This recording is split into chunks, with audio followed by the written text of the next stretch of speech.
So far, so good. Suspension issues, common problem with Teslas that just don't seem to be getting better, and over time, well-known problems just don't seem to be getting corrected. One of those is the suspension creak slash squeak, where it goes as you go over bumps or turn the steering wheel. Most of that is attributed to this right here. I'm moving a little closer. The upper control arm. And what it is this joint right here. There's some grease in there, and it's basically like a cup with a ball that goes in there that can pivot around. But over time, moisture, water gets in there, and that grease is contaminated and bleh. So then you start getting these squeaks and creaks.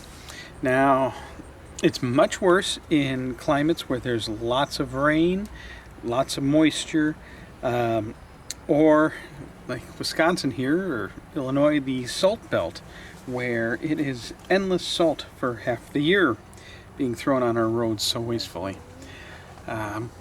Salt is much better used on a margarita glass or a super pretzel. That's where I prefer it. Either way, Tesla's only solution is to replace the upper control arm with another upper control arm that will eventually do the exact same thing. And I have never seen this bad on any other vehicle ever in all my years working with vehicles. So, unfortunately, I think I have found a good solution, and that is to re-grease. Now, as it stands right now, I have one option: replace the upper control arms. Or option number 2, use this, a grease needle.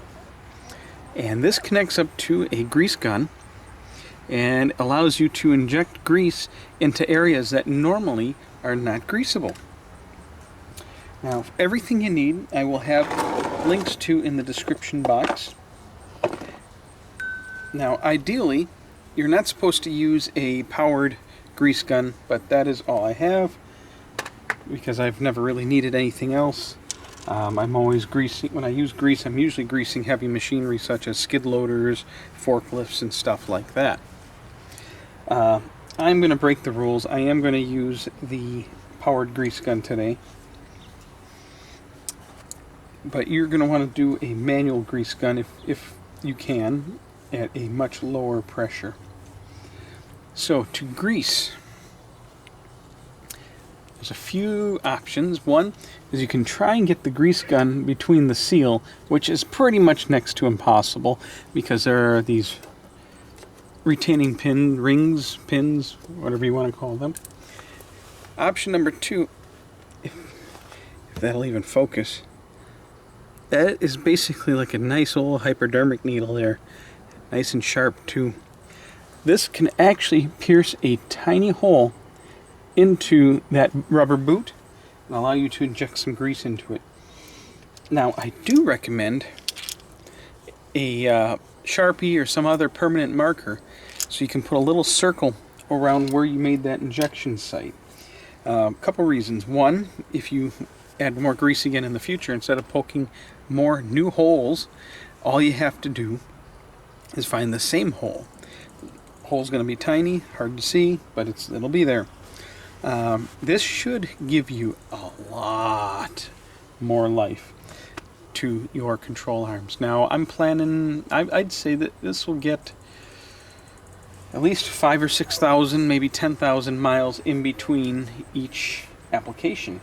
So I'll do it now, and I'll probably do it again. Well, it's pretty bad now, but I'll probably do it again right before the real cold snap starts for the winter, and then again in spring. Either way, my other option is replace both upper control arms at a cost of around $1,400 to do both of them. 14, 15. It seems to vary slightly. So clean off that. Now another thing I'd recommend is try and puncture the boot from the back side. And I can already feel that is like it's just air. Puncture the boot from the backside. That way you get less road spray. Now also your wheel's going like this, rotating that way at high speeds. So what you want to do is front and on the side, because instead water getting kicked up would be hitting the backside of the boot over here. This will be the driest part, just to be on the safe side. So insert into there. Gives you a little swivel. Alright, I'm gonna get my rag out. Get a little grease through here. See that? And I am using, right now I'm using some Pennzoil marine trailer wheel bearing grease.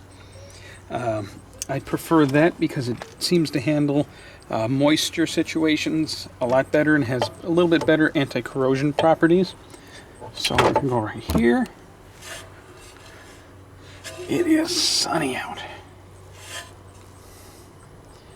Alright. Go right there. Gently. It's already in. Oh gosh, I can feel that. That is dry.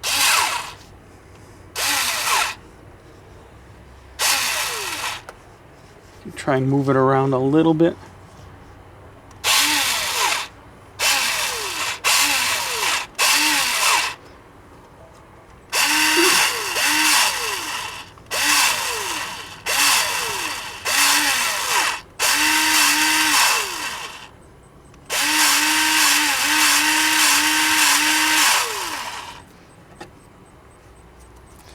Kind of feel the tackiness. And as I always tell myself, wear some gloves, disposable gloves, when you're working with grease. And of course I always forget.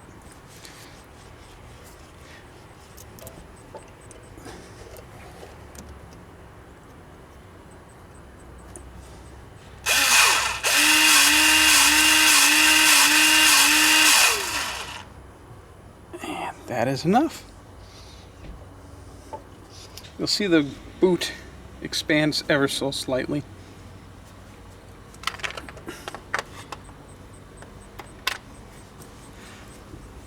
Wipe away any of that excess. And I'm going to use a paint pen. And excuse my bald head. You guys get to see me without my hat on today.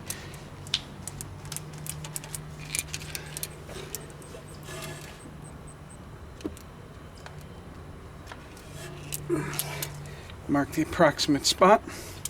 Now the nice thing about the needle injector is you can also get it in other spots that you generally can't. So another spot that can creak is where that control arm has the shaft going through to hold it onto the car. Put some grease in there as well. I do see some people using silicone spray. That's great and all, but if you go through a car wash, that's just going to come right off, get washed right off. Or if you don't do the automatic car wash, then that'll rinse off in fairly short order.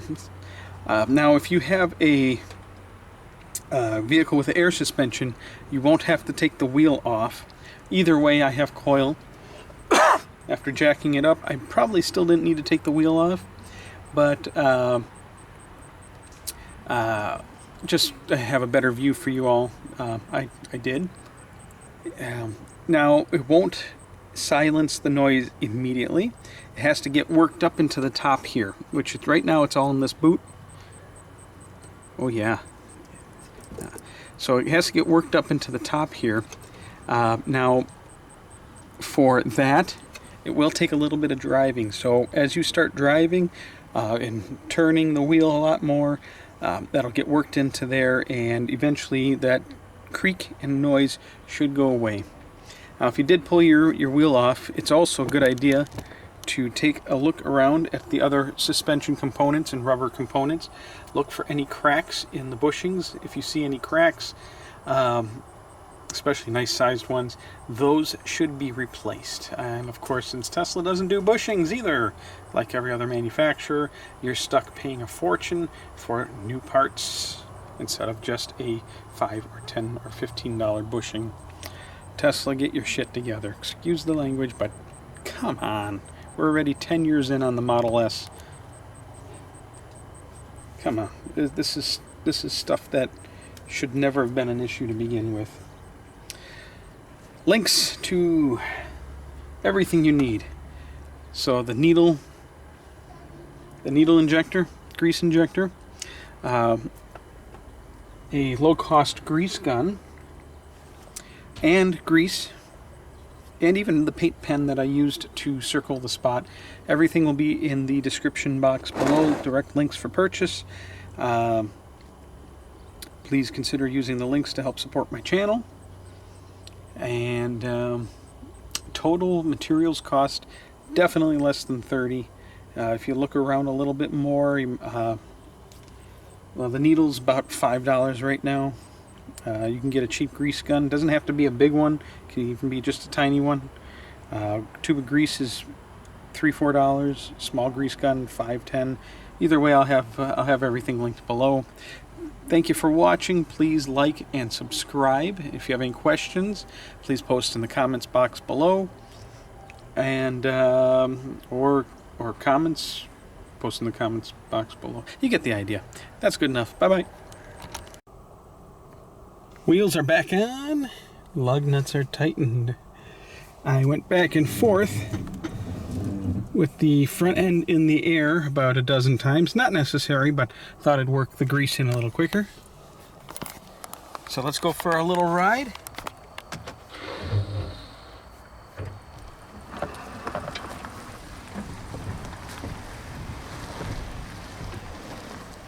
Well, that should have squeaked nice and echoey right there.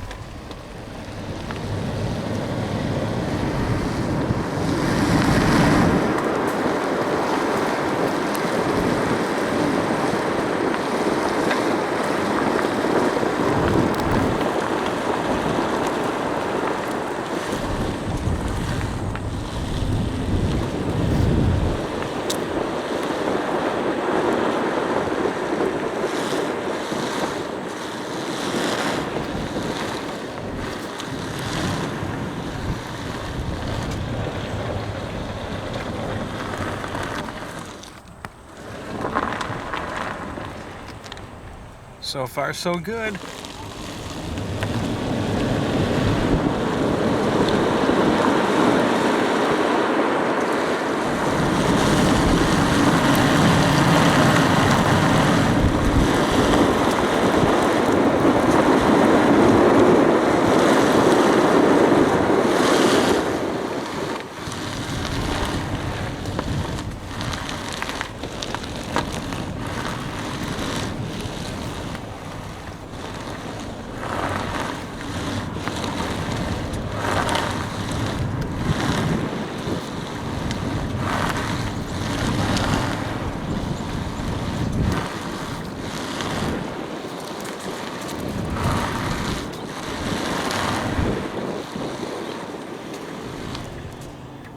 Looks like we're all set.